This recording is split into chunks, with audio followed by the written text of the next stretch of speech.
See. All right. We are live right now. Let me lower this. It's really hard to do this when you can't see yourself. So, what do we got here? It's hard. We are live today.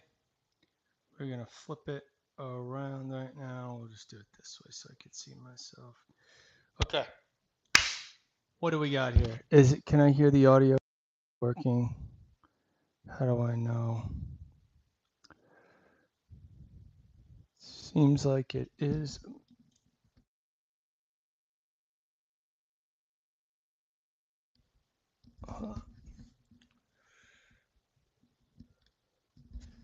Green looks like it's go, right? So, how do I check the levels here? There we go. So, let's talk about the Yankee game yesterday. Crazy, crazy game. I want to talk about the Yankee game before yesterday. The night before when they won, when they came back and won 5-5 or 6-6, Judge hit it. But what I'm not quite, what is different this year and in the most recent years is just because they won the previous game does not mean they're going to win the game. Like, does not mean they're going to win these other games coming up. They still have a battle. They still have to get it. These modern day Yankee fans think we won one game, came back great, but what makes them think we're gonna put like all these wins together after just one game? They do this in the NFL. They see one game and all of a sudden he's going to rush for this, he's going to rush for that.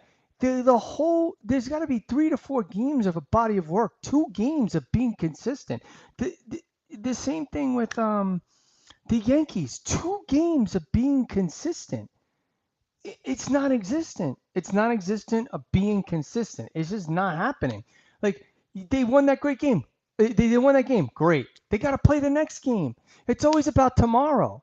And this is the culture about, celebrating when you win, when you clinch, then celebrating again when you win that first series, like you won the championship. They should say, great game, on to the next one. That's what the teams in the 90s did and 2000s. Great game, on to the next one. I do not know why we are constantly living in this, oh my God, we won today, that means the rest is a given. I see it a lot, not just in sports commentary, but I see it a lot all over the place, where just because you had a great day today, all of a sudden you're good to go. You're set. Like you're good. You're gonna win everything because today you were great. Nuh-uh, it doesn't work like that. Today you're great. You have to build on staying great. It's really, really crazy. I mean, also, it's there's no juice.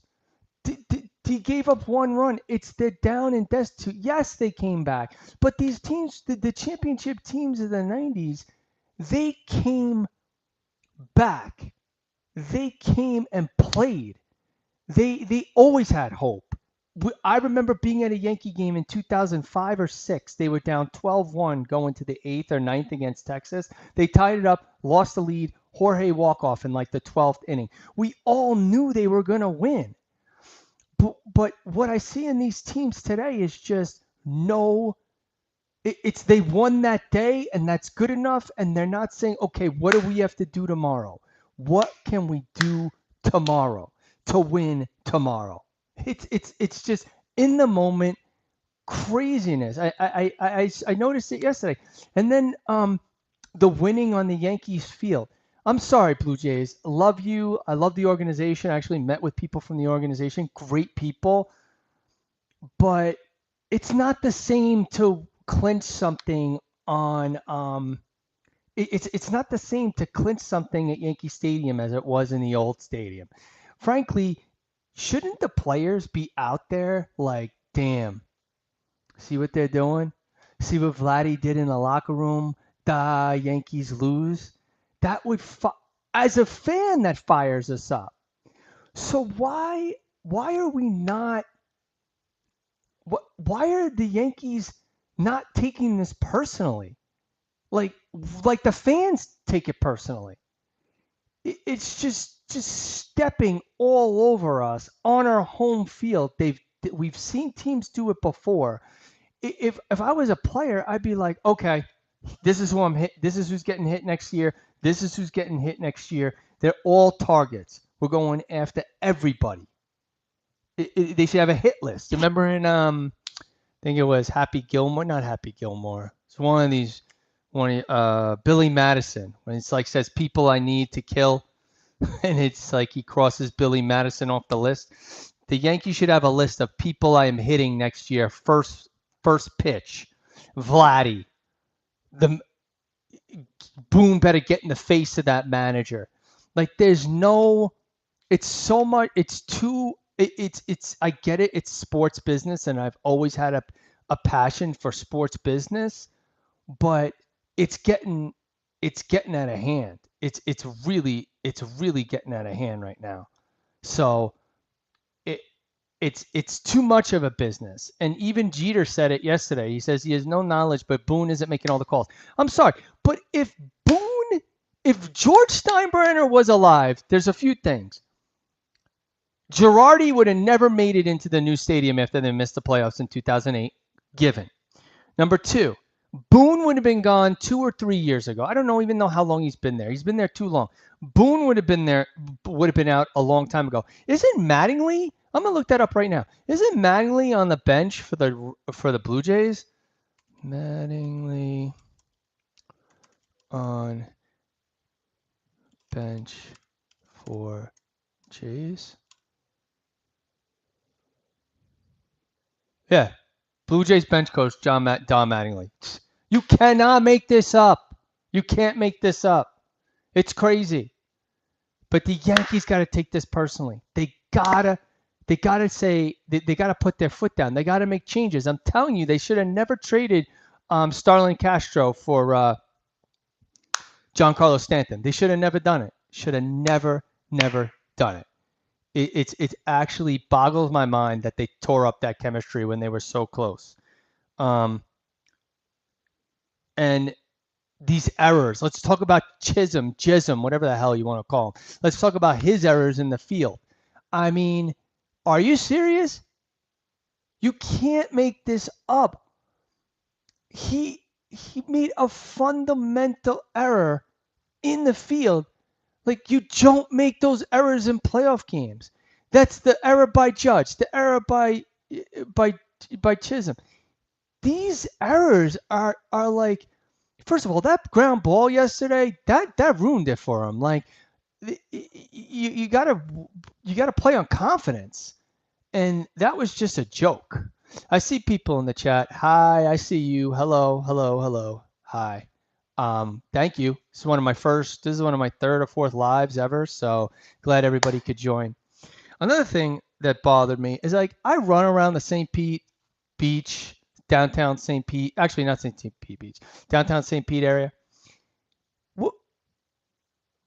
What is, like, you can't be trying to slap me 5 as I'm running. I'm sorry.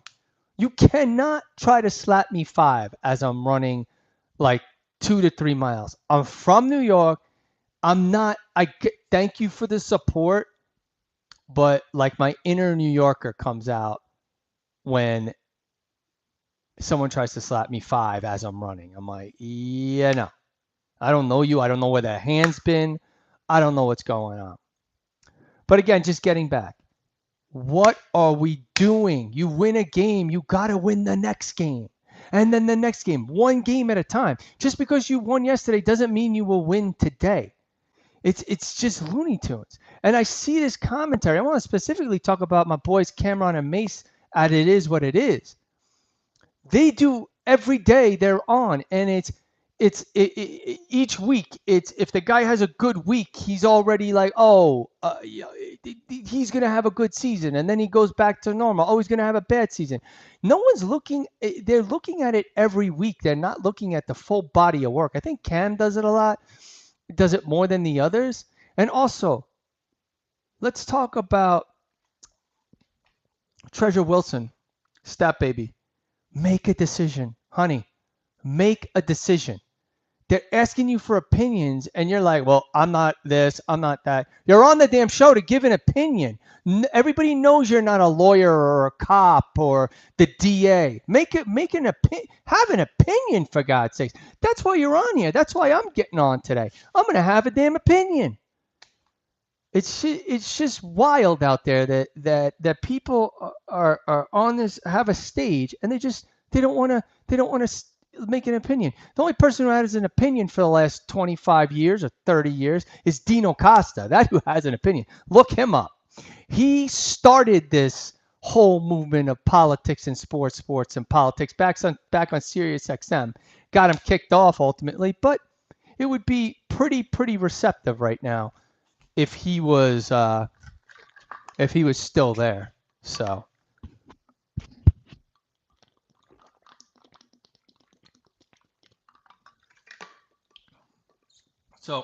Yankees are done. Good for the Blue Jays. They put a lot of money into that renovation. A lot. I was at that stadium like 2 weeks ago on business. Stadium looks absolutely amazing. It's just a world-class venue right now. Love the retractable roof. I don't know why the Rays are saying they're not going to put some sort of retractable roof. I think it's a cost thing. Also, it could be blown off in a hurricane, but they put one in Miami. But the way the Miami one shifts over the parking structure, I don't know, or into the parking lot, it's kind of weird. I don't know. 100 acres they're looking for. Definitely not in St. Pete, that's for sure. Because if we could actually take a quick look outside as most of my stuff falls, and there's the stadium. So yeah, a few things fell. So yeah, this is actually a better view for the live stream. Yeah, so 100 acres ain't here. Interesting stuff though. I saw the proposal for the area also by ARC is involved in that. Oh, that's got to be some cool shit. That's got to be some cool shit coming up. That's got to be some great stuff coming up with ARC, and this hub for innovation and technology and all these things. I would really love to see that there. Yeah, so Yankees are out. Toronto, like I said, really good renovation. I was there. I thought if the Yankees won last night, obviously, this is stating the obvious. I thought if the Yankees won last night, they could win a game 5 in Toronto. But I've been hearing about the sign stealing too. I heard something that the Toronto Astros, in the Sky Dome or Rogers Center, whatever you want to call it. Yeah. So that's about all I got for today. I mean, that's pretty much it. And let me see if there's any chat. No, there's 0 people here. So thanks everybody for joining. And comment on the video. Subscribe, like. I want to go live every day. I'm trying to go live every day. I got some stuff going on, but I'm trying to go live every single day. We'll see. We'll see what happens. So thanks for joining me, and I'm out.